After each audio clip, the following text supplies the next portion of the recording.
예전에 제가 TV를 보다가 TV에 나왔던 꽁트와 같은 것이 하나가 생각이 났습니다. 그것은 뭐냐면 비누가 우리나라에 처음 들어온 게 언제인지 모르시죠? 네, 저도 잘 몰랐습니다. 그런데 그냥 이렇게 조금 검색을 해보고 조사를 해보니까 구한 말에 뭐 이렇게 들어왔다 이런 얘기가 있고요. 그리고 그 비누가 처음에 들어왔을 때 사람들이 되게 신기하게 생각을 했다 그럽니다. 그 비누와 연결되어진 꽁트였는데 무슨 이야기냐면 비누가 이제 서양에서 처음 우리나라로 들어왔습니다. 비누를 파는 비누 장수가 있을 거 아니겠습니까? 이 비누 장수가 이 처음 들어온 물건이니까 이 물건을 잘 팔기 위해서 이제 홍보를 하는 겁니다. 어떻게 홍보를 하냐면 이것을 사용하면 더러운 것들은 다 깨끗해집니다. 그렇게 홍보를 했습니다. 그랬더니 저 시골에 있던 어떤 사람이 마침 그 길을 지나가는 길이었는데 지나가다가 그 이야기를 듣습니다. 그리고 그 장수에게 다시 한번 확인을 합니다. 이것으로 어떤 때라도 벗겨낼 수 있습니까? 이렇게 묻습니다. 어떤 더러운 것이라도 깨끗하게 할 수 있습니까? 이렇게 물으니까 이 비누 장수가 비누를 사려는가 보다 하고 그럼요, 이 비누는 그 어떤 것도 깨끗하게 할 수 있습니다. 이렇게 얘기합니다. 그러니까 그 다음에 이 시골에서 올라오던 이 사람이 이 비누를 가지고 어떻게 했냐면 집어삼켜 먹어버립니다. 네. 그 비누 장수가 깜짝 놀랐겠죠. 아니 이 사람아, 이 왜 비누를 왜 먹어버렸냐 이렇게 얘기하니까 이 시골에서 올라온 사람이 이렇게 얘기하는 겁니다. 내 속이 지금 너무 시커매서 그 비누를 먹어서 좀 깨끗하게 만들고 싶었다. 그렇게 얘기를 했던 그런 이야기의 꽁트가 있었던 그 TV를 제가 기억이 났었습니다. 여러분, 우리의 마음이 더럽혀졌다고, 우리의 속이 시커멓다고 비누를 먹어서 깨끗하게 만들려고 하는 생각은 가지시기 마시기를 바랍니다. 네. 아무도 그런 생각은 안 하시겠죠? 네. 우리는요, 깨끗하게 된다라는 것을 되게 좋아합니다. 그래서 어떻게 하면 우리가 깨끗해질 수 있을까를 생각을 많이 하게 되죠. 여러분, 우리가 예수를 믿는다라는 것은 다른 말로 하면 그 새 사람이 되는 것이다 이렇게 얘기할 수가 있습니다. 사람이 새롭게 된다라는 것이 많은 사람들의 바람이기도 합니다. 나도 좀 새로운 사람이 되고 싶다. 나도 좀 이런 면에서 좀 새로운 사람이 되고 싶다. 모든 사람이 아마 그런 새로운 사람이 되고 싶다는 마음을 가질 겁니다. 문제는 어떤 새로움이냐는 것이죠. 가난하고 구차한 삶에서 풍요롭고 편안한 삶을 살고자 하는 것도 새로운 삶이라 할 수가 있고요. 주관 없이 삶을 살아가던 사람이 주관을 가지고 사는 것도 새로운 삶이다 이렇게 얘기할 수가 있다라는 겁니다. 범죄를 저질렀던 사람이 범죄에서 벗어나서 이제 일반 시민으로 살아가는 것도 우리는 새로운 삶을 살아가는 것이다 라고 얘기를 한다라는 것이죠. 그렇다면 성경이 말씀하시는 새로운 삶이라는 것이 어떤 삶이냐는 것입니다. 우리는 모두가 새로운 삶을 살기를 생각하고 다짐하지만 성경이 말씀하고 있는 새로운 삶은 어떤 것인가라는 것이죠. 성경은 새로운 삶을 이렇게 정의를 내립니다. 생명이 바뀌는 것. 그걸 새로운 삶이라고 정의를 내립니다. 곧 죽었던 옛사람의 본질을 벗어버리고 살리신 은혜로 새 옷을 입은 사람이 새 사람이다 라고 말씀하고 있다라는 것이죠. 바울은 오늘 본문을 통해 가지고요, 우리에게 옛사람의 본질을 벗어버리고 새 사람으로 살아가라 그렇게 말씀을 지금 하고 있습니다. 그러면 무엇이 옛사람의 본질이냐라는 것이죠. 무엇이 옛사람의 본질인지를 우리가 알아야 옛사람의 본질을 따르지 않을 수가 있다라는 것입니다. 바울은 오늘 말씀 가운데 세 가지로 묘사를 합니다. 첫 번째는 뭐냐 하면 마음이 허망한 겁니다. 여러분, 옛사람의 본질은 마음이 허망한 거예요. 17절 말씀을 우리 같이 한번 읽어보겠습니다. 시작. 그러므로 내가 이것을 말하며 주 안에서 증언하노니 이제부터 너희는 이방인이 그 마음에 허망한 것으로 행함 같이 행하지 말라. 허망이란 말은, 이 단어는 결과가 없는 헛된 것, 그런 뜻을 가지고 있습니다. 다른 번역본을 보니까요, 이렇게 되어 있어요. 헛된 생각, 믿지 않는 사람들의 생각, 이렇게 되어 있는 것을 볼 때, 이 허망이라는 것은 거짓되고 부패한 마음을 따라서 행하는 모든 것들은 결국은 헛된 것이다 라는 것을 얘기하는 것이구나 라는 것을 우리가 알 수 있다라는 겁니다. 여러분, 세상에서 추구하는 모든 것을 소유했던 왕이 성경에 기록이 되어져 있죠. 솔로몬입니다. 이 솔로몬은 세상에서 자기가 추구하는 것들을 다 누려본 사람이다 라고 우리는 얘기할 수 있습니다. 근데 그 모든 것들을 누려왔던 솔로몬이 전도서 1장 2절에서 뭐라고 고백하고 있습니까? 같이 한번 읽겠습니다. 전도자가 이르되 헛되고 헛되며 헛되고 헛되니 모든 것이 헛되도다. 이렇게 고백을 한다라는 것이죠. 여러분, 좀 억울하지 않습니까? 자기는 누려볼 거 다 누려보고 난 다음에 나중에 모든 것이 헛되니 너희들은 그 헛된 것을 따르지 말아라, 이렇게 얘기를 하더라는 것이죠.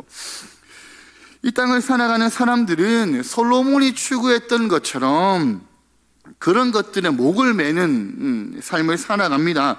사람들은요, 내가 모아들인 재물, 그리고 내가 추구하는 권력, 내가 쫓던 쾌락, 이것들이 내게 의미와 가치를 부여한다라고 생각을 한다는 것이죠.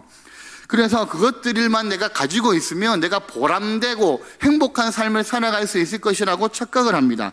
근데 그런 것들을 추구했던 사람들의 한결같은 고백이 결국에는 모든 것이 헛되다라는 것이라는 거죠.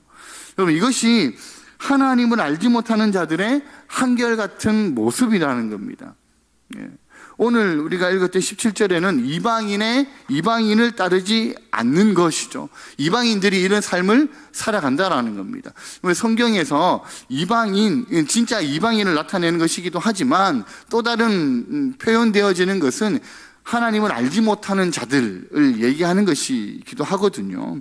그런 것을 볼 때 옛사람의 본질은 마음이 허망하다. 모든 헛된 것들을 쫓아 살아간다라는 것입니다. 두 번째는 뭐냐면 총명이 어두워지는 겁니다. 18절 말씀인데요. 우리 18절 말씀을 같이 한번 읽겠습니다. 시작. 그들의 총명이 어두워지고 그들 가운데 있는 무지함과 그들의 마음이 굳어짐으로 말미암아 하나님의 생명에서 떠나 있도다. 여러분, 옛사람의 본질은요, 총명이 어두워지는 거예요. 총명이 어두워진다라는 것은 하나님을 아는 지식이 없다라는 것이죠. 하나님을 아는 지식이 없기 때문에 전적으로 어두워진 상태에 있다라는 것이 총명이 어두워졌다라고 얘기를 한다라는 겁니다. 여러분, 성도들은 그리스도의 빛을 발견한 사람들이죠. 그리고 그분의 지혜를 가지고 살아가는 사람들이 그리스도인 성도들입니다. 하지만 하나님을 알지 못하는 사람들, 오늘 우리가 읽었던 바울의 표현에 따르면 이방인들은 하나님을 아는 지식이 없는 상태이기 때문에 하나님의 생명에서 떠나 있다, 그렇게 말씀을 하고 있다라는 거예요. 그래서 결국은 그들이 무지함과 마음의 굳어짐으로 말미암아 하나님을 믿지 않게 된다라는 것이죠. 완악하게 된다라는 것입니다. 여러분, 요한복음 3장에 보면 니고데모가 나옵니다. 그는 종교적으로는 바리새인이었고 또 정치적으로는 사내들인 공회의 공회원이었습니다. 여러분, 바리새인이라는 말은요, 예수님 당시에 바리새인들은 한 6,000명 정도 있었다 그래요. 그러니까 적은 숫자의 사람들이죠. 많은 사람들에게 귀감이 되는 사람들이었습니다. 니고데모는 바리새인으로 율법과 각종 규례와 모든 절기를 지키는 사람이었습니다. 그리고 그는 소득의 11조를 드렸고요, 일주일에 2번씩 금식 기도를 한 사람입니다. 그는 육신의 소욕을 이기고 거룩한 생활을 한 그런 바리새인이었다라는 것이죠. 그리고 72명으로 구성되어진 산헤드린 공회의 한 명이었습니다. 한마디로 얘기하면 학문적으로도 정망이 있는 사람이었고, 그리고 행실로도 귀감이 되는 사람이었고, 정치적으로도 역량이 있는 사람이었을 뿐만 아니라 예수님이 말씀하실 때는 너는 이스라엘의 선생으로 이렇게 말씀하시거든요. 이스라엘의 선생이었다라는 겁니다. 그런 그가 조용한 밤에 예수님을 찾아오잖아요. 요한복음에 보면, 요한복음에서 표현할 때 밤은 어두움을 상징하는 겁니다. 그는 이 세상에서 얻을 수 있는 모든 것들은 소유했지만, 가질 수 있는 것들, 배울 수 있는 것들은 다 배우고 소유했지만 그의 내면이 어두웠다라는 거예요. 그것을 요한은 밤으로 표현을 했다라는 겁니다. 그는 예수님께서 행하신 표적을 듣고 그 내면의 어두움을 해결하고 싶었다라는 것이죠. 그래서 예수님에게 찾아온 겁니다. 예수님이 이 니고데모를 보자마자 뭐라고 말씀하십니까? 진실로 진실로 내게 이르노니 사람이 거듭나지 않으면 하나님 나라를 볼 수 없다, 이렇게 말씀하시거든요. 이 니고데모의 문제는 거듭나지 않아서 하나님 나라를 볼 수 없는 것에 문제가 있다라는 것이죠. 그래서 그의 마음이 어두워져 있는 상태였다라는 겁니다. 여러분, 하나님의 나라라는 것은 하나님의 통치를 나타내는 것이죠. 하나님의 통치가 이루어지는 것이 하나님의 나라이잖아요. 본다라는 것은 경험한다, 체험한다는 뜻을 갖고 있거든요. 이 니고데모는 거듭나지 않아서 하나님의 통치를 받지 않는 상태였다라는 겁니다. 그러니까 마음이 허망해지고 어두워지는 거예요. 이스라엘의 선생으로까지 불렸던 니고데모지만 그는 총명이 없다는 겁니다. 총명이 어두웠다는 겁니다. 하나님을 아는 지식이 없었다는 것이죠. 예수님을 만나고 난 다음에 그의 안경이 벗겨지는 것이죠. 그리고 여러분, 사람이 거듭나게 되면 세계관과 가치관과 인생관이 달라지는 것이죠. 가지고 세상을 보던 안경이 달라지는 겁니다. 여러분, 우리는 안경이 달라진 사람들이죠. 그리스도인들은 예수 그리스도의 빛으로 인하여서 그분의 지혜로 말미암아서 하나님을 알고 하나님을 발견한 자들이잖아요. 그렇기 때문에 가치관과 인생관과 세계관이 달라지는 사람들입니다. 하지만 하나님을 알지 못하는 자들은 총명에 어두워져 있다라는 겁니다. 여러분, 옛사람은 총명이 어두워져 있는 상태를 얘기하는 겁니다. 세 번째는요, 마음이 굳어져 있는 거예요. 여러분, 그 성경은 이방인, 곧 하나님을 모르는 사람의 상태를 영적으로 죽었다라고 얘기를 합니다. 영적으로 죽었기 때문에 영적인 것에는 감각이 없다라는 것이죠. 결국 그들은 영적인 것에는 감각이 없기 때문에 그럼 어디에 매달릴까요? 이 땅에 있는 쾌락에만 매달리는 인생을 살게 된다라는 겁니다. 19절 말씀 한번 보실까요? 19절을 같이 한번 읽겠습니다. 시작. 그들이 감각 없는 자가 되어 자신을 방탕에 방임하여 모든 더러운 것을 욕심으로 행하되. 자, 이처럼 옛사람의 본질은 마음이 굳어져 있기 때문에 영적으로도 도덕적으로도 감각이 없다라는 거예요. 영적으로 도덕적으로 감각이 없으니까 자기 몸을 방탕에 맡겨버리는 겁니다. 또 방탕에 내맡기니까 모든 더러운 것을 욕심낼 수밖에 없는 삶을 살게 된다는 것이죠.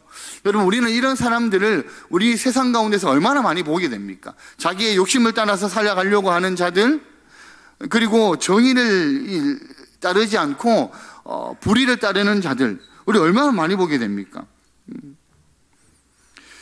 마음이 굳어져 있어서 모든 것을 욕심으로 하는 사람들이 그 삶이 옛사람의 본질이라는 것이죠. 여러분, 바울이 에베소 교회 성도들에게 지금 이 편지를 쓰고 있는 거잖아요. 17절에서 바울이 이렇게 얘기하거든요. 이방인이 그렇게 하는 것처럼 너희들은 살지 말아라, 이렇게 얘기하거든요. 사실 이 에베소 교인들이 자신들이 사실은 이방인이었잖아요. 그리고 이전에 자기들이 살았던 삶이 그런 삶을 살았거든요. 옛사람의 습관, 옛사람의 본질을 따라서 살던 사람들이 지금 에베소 교회 성도들이었다는 겁니다. 그러면서 지금 이제는 그들이 예수 그리스도로 인하여서 새로운 사람이 되었다라고 얘기는 하지만 여전히 이 에베소 지방을 둘러싸고 있는 문화, 그 둘러싸고 있는 모든 사람들의 삶의 모습은 옛사람의 본질을 따르는 삶의 모습으로 둘러싸고 있다라는 거예요. 그러니까 바울이 뭐라고 얘기합니까? 옛날의 방식대로 다시 돌아가지 말아라라고 얘기하는 것이죠. 옛사람의 습관, 옛사람의 본질을 따라서 너희가 하나님을 알지 못하고 예수 그리스도를 알지 못하던 삶으로 너희들은 다시 돌아가지 말아라라고 강하게 권면을 하더라는 겁니다. 그러면 오늘을 살아가는 우리도 스스로 점검을 해봐야 되는 것이죠. 여러분, 앞에 우리가 세 가지를 얘기를 했잖아요. 그죠? 이 세 가지를 얘기한 것에 우리의 삶의 모습이 지금 어떠냐라는 겁니다. 우리의 삶은 하나님의 지혜로 가득하여서 허망한 삶을 살아가지 않고 있는가? 우리의 삶은 하나님의 말씀이 우리의 삶을 비추는 삶을 우리가 살아가야 되는데 여전히 그런 삶을 살아가지 않고 촌명에 어두워서 세상에 이끌리는 대로 우리가 혹시 우리의 삶을 내어버려 두고 있는 것은 아닌가? 우리의 마음이 굳어서 하나님의 말씀이 우리의 마음 가운데 우리의 삶을 자극하고 우리의 마음을 다시 회복해 하셔야 되는데 우리의 마음이 굳어 있어서 하나님의 말씀이 우리에게 들려지지 않고 우리의 마음 가운데 새겨지지 않는 삶을 혹시 우리는 살아가고 있는 것은 아닌가? 점검해 봐야 된다는 것이죠. 만약에 우리의 삶이 그러하다면 우리는 여전히 옛사람의 본질을 못 버리고 있는 겁니다. 여러분, 바울은 에베소 성도들에게요, 옛사람의 본질은 버려버리고 새 사람을 입으라라고 얘기합니다. 여러분, 벗어 던지다, 그리고 새 옷을 입다, 벗다와 입다는 단회적인 것을 얘기하는 거예요. 한 번에 끝내는 것을 얘기한다는 것이죠. 그만큼 바울은요 강하게 얘기하고 있거든요. 옛사람의 본질을 벗어버리고 새 사람을 입어라. 새 사람을 입는다라는 것은 그것이 무엇을 얘기하냐 하면 하나님의 형상으로 회복한다라는 뜻을 가지고 있습니다. 그러면 하나님의 형상을 회복하는 길이 어떻게 하면 우리가 새로운 사람이, 새 옷을 입는 사람이 되느냐라는 것이죠. 몇 가지가 있습니다.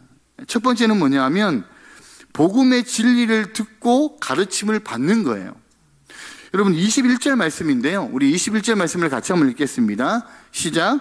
진리가 예수 안에 있는 것 같이 너희가 참으로 그에게서 듣고 또한 그 안에서 가르침을 받았을진데. 자, 바울은 진리가 누구 안에 있다고 말합니까? 예수 안에 있다라고 말합니다. 뒤집어 보면 예수 밖에는 뭐가 없다라는 거예요? 진리가 없다라는 것이죠. 여러분, 우리는 진리를 찾는다면 예수님 안에 있어야 되는 거죠. 예수님 안에만 진리가 있는 거예요. 밖에서, 예수님 밖에서 진리를 찾는다고 아무리 돌아다녀도 진리를 발견할 수가 없습니다. 왜? 진리는 예수님 안에 있는 것이기 때문에요. 그리고 성경 전체에서는요, 이 진리를 대체로 하나님의 말씀을 가리킵니다. 그 말씀이 육신이 되어서 대신 예수님은 자신을 뭐라고 표현하시냐면 진리라고 말씀하시고요, 자신의 영을 진리의 영이라고 말씀하신다라는 것이죠. 요한복음 1장 14절 말씀인데요, 우리 같이 한번 읽어보겠습니다. 시작. 말씀이 육신이 되어 우리 가운데 거하심에 우리가 그의 영광을 보니 아버지의 독생자의 영광이요 은혜와 진리가 충만하더라. 그렇죠? 말씀이 육신이 되어서 우리 가운데 오셨는데 그분이 은혜와 진리가 충만하신 분이더라라는 것이죠. 여러분, 21절을 보면 강조된 단어가 두 가지가 있습니다. 하나는 들어야 한다, 또 한 가지는 가르침을 받아야 한다라는 거죠. 그럼 누구로부터 듣고 누구로부터 가르침을 받아야 되겠습니까? 자, 21절에 보면 그에게서 듣고 이렇게 되어 있죠. 그럼 그에게서는 누구를 얘기하는 걸까요? 예수를 얘기하는 거죠. 예수 그리스도를 수식하고 있으니까. 그죠? 예수 그리스도로부터 듣고 가르침을 받아야 된다는 거예요. 듣는다라는 것은 선포된 하나님의 말씀을 듣는 겁니다. 하나님께서 예수 그리스도를 통해서 우리에게 하신 일, 복음, 하나님의 말씀을 듣는 것, 그걸 얘기하신다는 것이죠. 로마서 10장 17절의 말씀인데요. 로마서 10장 17절. 없는 모양이네요. 네, 제가 읽어드리겠습니다. 그러므로 믿음은 들음에서 나며 들음은 그리스도의 말씀으로 말미암았느니라. 들음으로 믿음이 생기는 것이죠. 우리가 그러면 듣는 것만으로만 만족하면 되냐라는 겁니다. 하나님의 말씀을 듣는 것에서 우리가 믿음이 생기니까 믿음이 생기면 됐지. 거기서 만족하는 것이 아니라는 것이죠. 우리는 말씀의 가르침을 받아야 된다는 겁니다. 스스로 읽고 묵상하고 또 말씀을 공부하는 것이 필요하다라는 것이죠. 그리고 그 말씀을, 배운 말씀을 우리가 삶에서 실행하는 겁니다. 그래야 새 사람으로 살 수 있다라는 것이죠. 여러분, 고린도후서 5장 17절 말씀인데요. 우리에게 뭐라고 말씀하시는지 고린도후서 5장 17절 같이 한번 읽겠습니다. 시작. 그런즉 누구든지 그리스도 안에 있으면 새로운 피조물이라. 이전 것은 지나갔으니 보라 새 것이 되었도다. 예수님의 말씀을 듣고 순종하게 되면 새로운 변화가 일어난다는 겁니다. 질적인 변화가 일어난다는 거예요. 새로운 피조물이 된다는 것이죠. 이전 것은 다 지나간 것이 되어버린다는 겁니다. 따라서 우리는 예수님의 말씀을 듣고 그 가르침을 잘 받으면서 잘 따라서 믿음으로 순종을 해야 된다는 것이죠. 그래야 우리가 새로운 사람이, 새 옷을 입는 사람이 될 수 있다라는 겁니다. 두 번째는 뭐냐면 옛 습관을 버리는 겁니다. 오늘 본문 22절 말씀인데요. 22절 말씀을 같이 한번 읽겠습니다. 시작. 너희는 유혹의 욕심을 따라 썩어져가는 구습을 따르는 옛사람을 벗어 버리고. 여기서 얘기하는 옛사람은 오래된 삶의 방식을 따르는 자신을 얘기하는 거예요. 유혹의 욕심을 따르다가 부패해진 사람을 가리키는 말이 옛사람이라는 겁니다. 자, 옛사람을 벗어버리는 방법은 예수 그리스도를 믿기 전까지 익숙했던 삶의 방식을 버리는 겁니다. 그런데 여러분, 우리가 익숙했던 옛 삶의 방식을 버리는 것이 쉬울까요? 쉬운 게 아니라는 것이죠. 여러분, 그것이 저절로 되지도 않는다라는 겁니다. 그래서 우리에게 필요한 것은요, 의지가 필요한 것이죠. 옛사람의 습관을 이기려고 하는 의지가 우리에게 필요하다라는 겁니다. 여러분, 옛 생활의 습관을 벗어나려면 과감하게 그 자리에서 일어서야 된다는 거예요. 죄의 유혹이 있는 곳으로부터 벗어나야 된다는 것이죠. 불나방이 있잖아요. 우리가 촛불을 켜놓으면 이 불나방이 이 촛불의 불을 보고 날아오잖아요. 근데 불나방이 불을 좋아하니까 이 불이 뜨겁고 더 가까이 가면 타 죽는데도 불구하고 불나방이 어떻게 합니까? 그 불에 뛰어들죠. 네. 그렇죠? 그 유혹이 되는 거예요. 그 불에 유혹이 되어서 자기를 태워버리는 것이죠.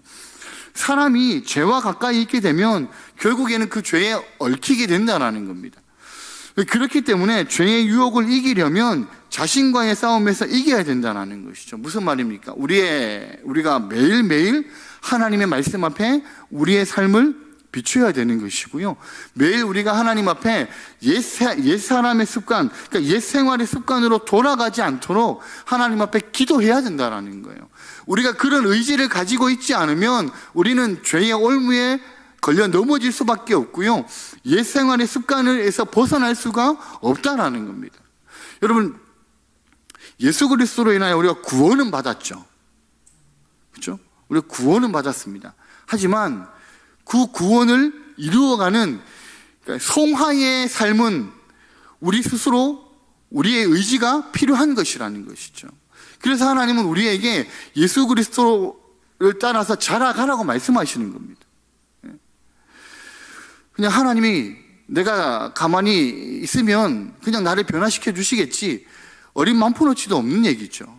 우리의 의지가 있어야 된다는 겁니다. 하나님의 말씀을 가까이 하려고 하는 의지가 필요하고 매일 하나님 앞에 기도하는 삶을 살아가는 의지가 우리에게 필요하다는 것이죠.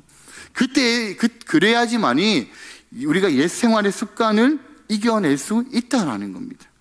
그리고 세 번째는 뭐냐면 마음이 새로워지는 거예요. 우리가 그때 23절에 보면 오직 너희의 심령이 새롭게 되어 이렇게 되어져 있습니다. 여러분, 사람이 새롭게 되려면 가장 먼저 변해야 되는 것이 생각인 것이죠. 그죠? 여러분, 이 생각이라는 것이 마음 먹기에 따라 달라지는 것이죠. 그래서 마음이 새로워져야 된다는 거예요. 생각이 변하면 행동이 변하고 변화된 행동이 반복이 되면 좋은 삶이 된다는 것이죠. 그럼 바울은 로마서 12장 2절에요. 이렇게 얘기해요. 우리 12장 2절 말씀 같이 한번 읽겠습니다. 너희는 이 세대를 본받지 말고 오직 마음을 새롭게 함으로 변화를 받아 하나님의 선하시고 기뻐하시고 온전하신 뜻이 무엇인지 분별하도록 하라. 마음을 새롭게 함으로 변화를 받아서 하나님의 뜻을 분별하면서 사는 것, 그것이 새 옷을 입은 삶이라는 겁니다. 그것이 새 사람이라는 것이죠. 그러기 위해서는 우리의 심령이 새롭게 되어지는 겁니다. 그럼 네 번째는 뭐냐면 마지막인데요, 의와 진리의 거룩함을 추구하는 거예요. 여러분, 4장 24절의 말씀인데요, 이렇게 말씀합니다. 우리 24절의 말씀을 성경을 보고 같이 한번 읽겠습니다. 시작. 하나님을 따라 의와 진리의 거룩함으로 지으심을 받은 새 사람을 입으라. 옛 사람을 버리고 새 사람을 입으려면 추구하는 것이 달라야 된다는 겁니다. 과거에 나처럼 살아가면서 과거의 내 모습을 그대로 유지하면서 내가 새 사람이 될 거야 라고 얘기하는 것은 절대로 그렇게 될 수 없다는 것이죠. 여러분, 과거에 잘 먹고 더 좋고 더 크고 좋은 집과 차를 갖는 것을 추구하는 삶을 살아갔다면 이제는 의롭고 진실하고 거룩하고 경건하게 사는 것을 추구해야 된다는 거예요. 과거에 내 삶이 말씀을 가까이 하지 않는 삶이었다면 이제는 말씀을 가까이 하는 삶으로 그 삶을 추구해야 된다는 것이죠. 더러운 곳에는 파리가 모이죠. 근데 꽃이 피어져 있는 데는 벌과 나비가 날아듭니다. 의와 진리의 거룩함으로 우리가 새로운 사람을 입으면, 새 옷을 입으면 우리에게서 무엇이 나타날까요? 그리스도의 향기가 나타나게 된다는 것이죠. 여러분, 이제는 바울이 우리에게 권면하는 것처럼 부끄러운 옛사람을 용감하게 벗어버리고요, 자랑스러운 의와 진리의 거룩한 옷을 입기를 소망합니다. 여러분, 우리가 읽지 않았는데 25절 이하의 말씀을 보면 새 사람을 입은 사람이 어떤 생활을 해야 되는지가 구체적으로 나옵니다. 거짓을 말하면 안 돼요. 분을 내어도 죄를 지으면 안 돼요. 그렇죠? 또 더러운 말을 하면 안 돼요. 여러분, 우리는 예수 그리스도로 인하여 새 옷을 입은 사람이다 라고 얘기를 합니다. 이제 우리는 변화가 되었다 라고 얘기합니다. 이제 나의 옛사람은 다 사라지고 이제는 내가 새 사람이 되었어 라고 얘기합니다.